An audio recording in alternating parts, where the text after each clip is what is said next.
작년 말 지방자치법 개정으로 특례시를 앞두고 있는 고양시장 이재주입니다. 흔히 공공은 혁신보다는 안정성이 미덕이라고 여겨져 왔습니다.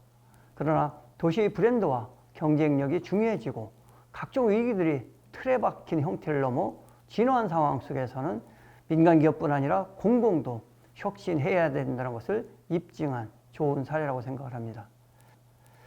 지난 500일 가까이 코로나19라는 전례 없는 위기가 지속되며 전례 없는 혁신 정책들도 기록적으로 발굴되고 있습니다. 특히 멈춘 일상을 움직이기 위한 비대면 문화가 급속히 진화되고 있고 코로나 속 혁신의 주체가 정부를 넘어 지자체, 공공기관 등 여러 공공의 여러 주체로 다양화되었다는 점에서 코로나19는 개방형 혁신의 모델이라고 할 수 있습니다.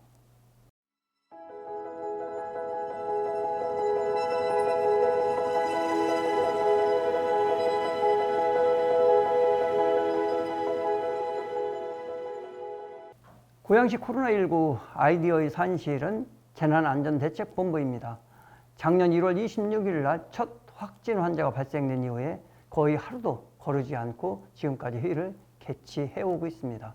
그 자리에서 할 것을 계산을 하고 계획을 하고 그리고 곧바로 실행에 옮기는 가장 빠른 의사결정 구조를 갖고 있었다는 것이 고양시가 혁신 아이디어를 주도적으로 만들어낸 장점 아닌가 이렇게 생각을 합니다.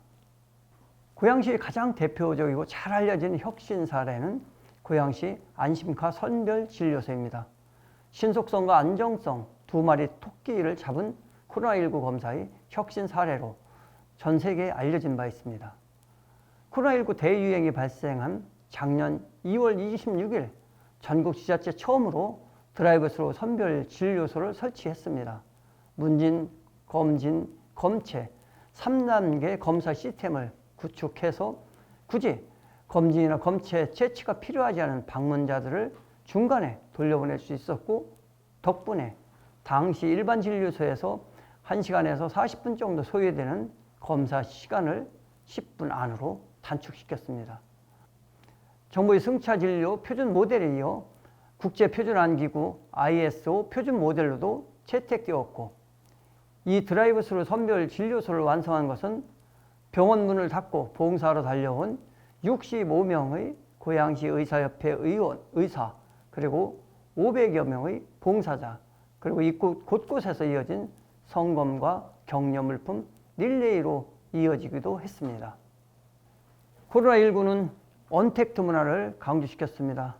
그럼에도 불구하고 보건소까지 직접 와서 선별진료소를 방문해야만 됐던 그 의심 환자들을 우리는 어떻게 하면 안전하게 할 수 있을까 고민을 했습니다. 그래서 의료법상 금지되어 있는 그 틀을 깨고 선별진료소 안에 보건소 안에 들어와서 화상진료하는 간접 방법을 채택을 했습니다. 보건소 출입문을 사이에 두고 미니 원격 진료를 실시한 것입니다. 3개 보건소 건물 밖에 야외 선별 진료소를 설치하고 태블릿 PC 각 2대씩을 배치해서 방문자와 화상 통화를 통해서 보건소 안에 있는 의사에게 진료를 받고 필요시 검체 채취를 하게 되는 그런 방식이었습니다. 폐업 위기에 처한 자영업자들, 영세 소상공인들을 위해서 전국 최초로 2020년 5월 10일까지 음식점, 제과점, 카페 등 식품 접객업소 5개업을 허용을 했었습니다. 주변 업소의 동의를 받아야 하고 안에 있는 테이블을 밖으로 옮기는 것만 허용했으며 민원 제기 시 시정, 중단하는 것을 조건으로 실행을 했습니다. 자영업자 등 소상공인의 평균 매출이 23% 증대되었고 시민들도 밀폐된 실내보다는 탁 트인 실외를 선호하여 열의 9은 긍정적인 반응을 불러일으켰습니다.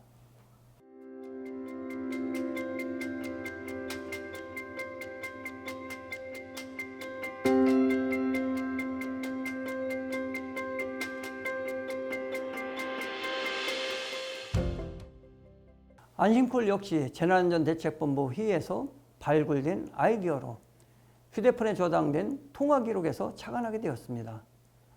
코로나19에서 입구 방역은 의심 증산사 출입을 막는 것은 물론 사후 출입자를 확인해 감염 확산을 조기 차단한다는 점에서 매우 중요합니다. 코로나19 사태 초기에는 음식점 등 다중이용시설 방문 시 수기 출입 명부가 의무화되어 작성되고 있었습니다. 그러나 명부가 그대로 노출되어 개인정보가 유출될 우려가 있었고 4주 후 정말 명부를 파기했는지 여부도 확인이 어려웠습니다. 또 허위 정보를 기재해도 알 수 있는 방법이 없었고 작년 이태원 클럽 집단 감염 확산이 주요 원인이기도 했습니다. 여러 사람이 같은 볼펜과 종이를 만짐으로 교차 감염 우려 또한 있었습니다. 그 대안으로 작년 5월부터 QR코드를 활용한 스마트 출입 관리가 도입되었지만은 중장년, 노년층 등 정보 취약계층은 QR코드를 인증하는 전자 출입 방식을 매우 어려워했습니다. 음식점, 카페 등에서 출입 인증을 위한 대기줄이 길어지면서 민원 또한 발생했습니다. 기존 출입관리 방식의 문제점을 해결하고자 발신자 전화번호를 이용한 비대면 출입관리 방식인 안심콜을 전국 최초로 도입했습니다. 지정번호로 전화 한 통만 걸면 3초 이내에 방문자의 출입 시간과 전화번호가 자동 저장됩니다.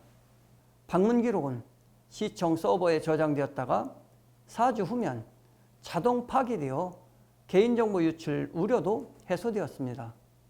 지난해 9월 2일 노년층 고객이 많은 고양시 전통시장 3개소에서 운영을 시작했으며 행정기관에도 도입했습니다. 안심콜 도입 초기에는 점포들이 운영비 부담을 덜고자 고양시 행정전화 자체 회선을 이용했습니다. 그러나 코로나 출입 명부 작성이 의무화된 고양시 전 다중이용시설로 안심콜을 확대하기 위해 080 전화를 보유한 KT와 협의, 그 결과 고양 안심콜 운영 방식을 상용화한 KT 콜 체크인 서비스를 11월에 고양시에 도입하게 된 것입니다.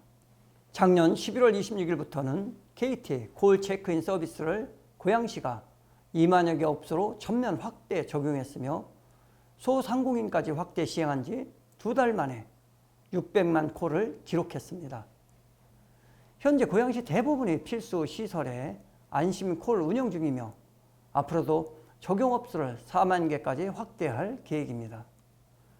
고양 안심콜은 고양시의 아이디어와 KT의 전문성, 실행력이 결합하여 완성된 입구 방역의 혁신입니다. 확진자 동선 추적 시 온라인을 통해 실시간으로 출입 명부를 확인할 수 있어서 역학조사 시간이 획기적으로 단축되고 스마트폰 등 모바일로도 출입 명부를 확인할 수 있어 점포 현장 지도 점검에도 유용하게 사용됩니다.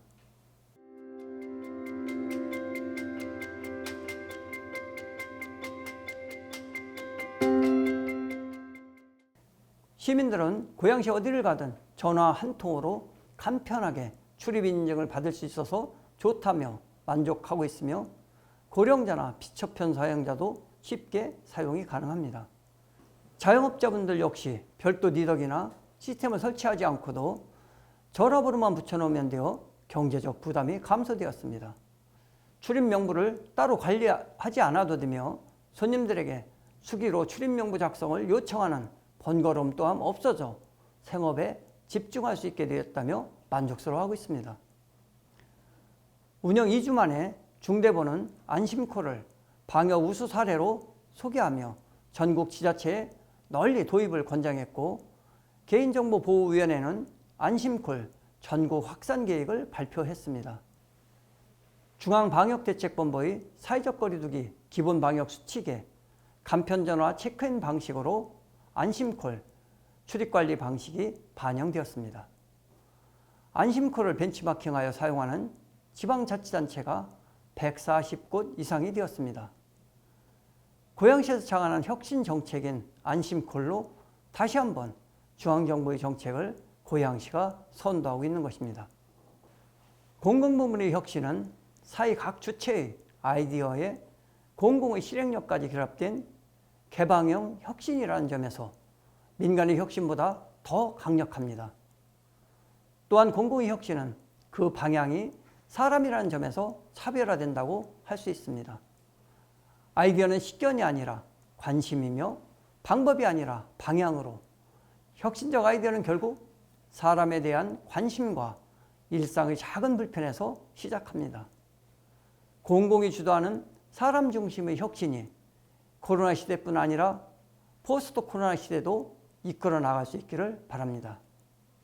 KT와 같이 첨단 미래 산업이 공공과 결합해서 더 나은 스마트 시대 내지는 4차 산업혁명 시대를 함께 주도하는 지방과 KT 협력 모델을 더 다양하게 발굴해 주시기를 KT의 진심으로 바랍니다.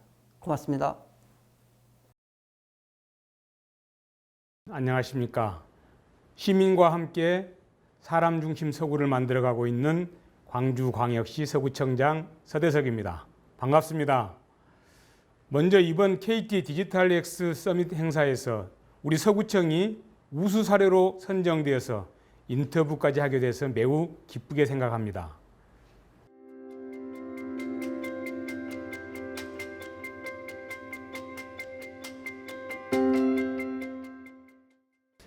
우리 서구와 KT는 상당히 인연이 깊은 것 같습니다.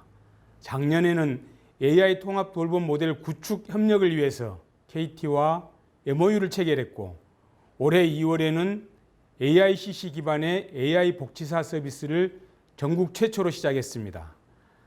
이번 5월에는 또 AI 스피커 기반의 돌봄 서비스까지 KT와 함께 하게 됐습니다.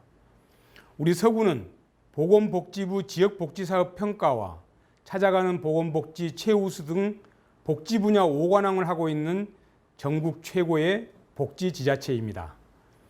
전국 최고의 복지 정책을 구현하는 서구와 최고의 AI 기술 역량을 가진 KT가 함께 민관이 협력하면 세계 최고의 복지 모델을 구축할 수 있을 것입니다.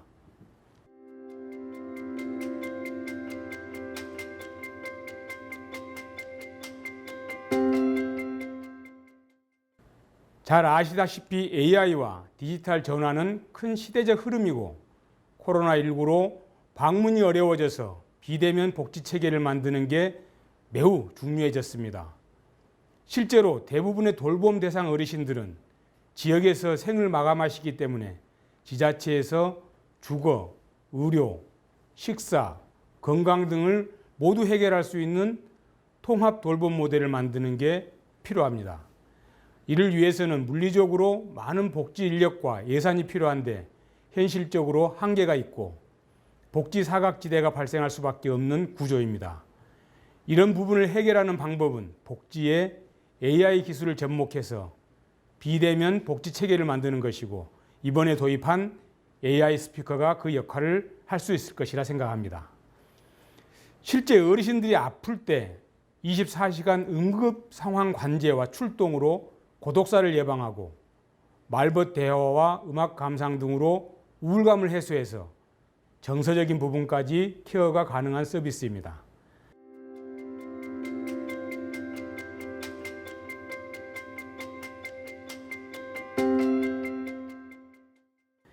이제는 AI 기술로 사람의 생명과 안전, 정신적인 부분까지 케어할 수 있는 시대로 빠르게 전환되고 있습니다.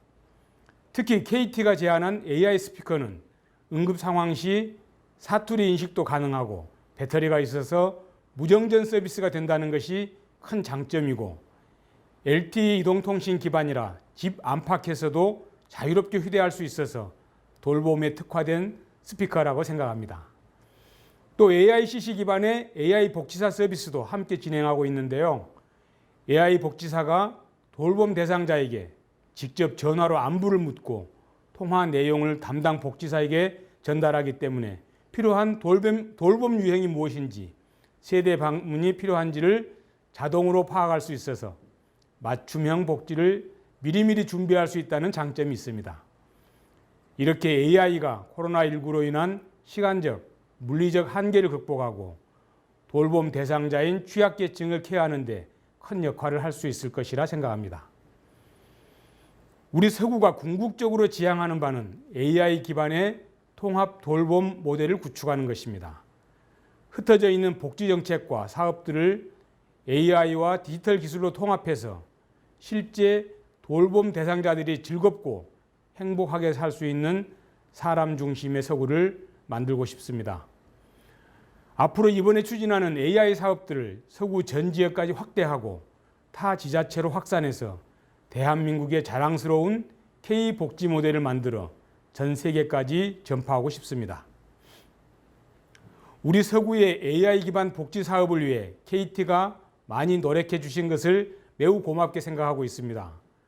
앞으로도 AI 복지사와 AI 스피커 사업을 성공적으로 확산할 수 있도록 잘 지원해 주시고 서구 행복 매니저 등 현재 개별적으로 운영되는 복지 시스템을 통합해서 진정한 통합 융합 복지 체계를 구축을 위해 지속적으로 협력하면 좋겠습니다.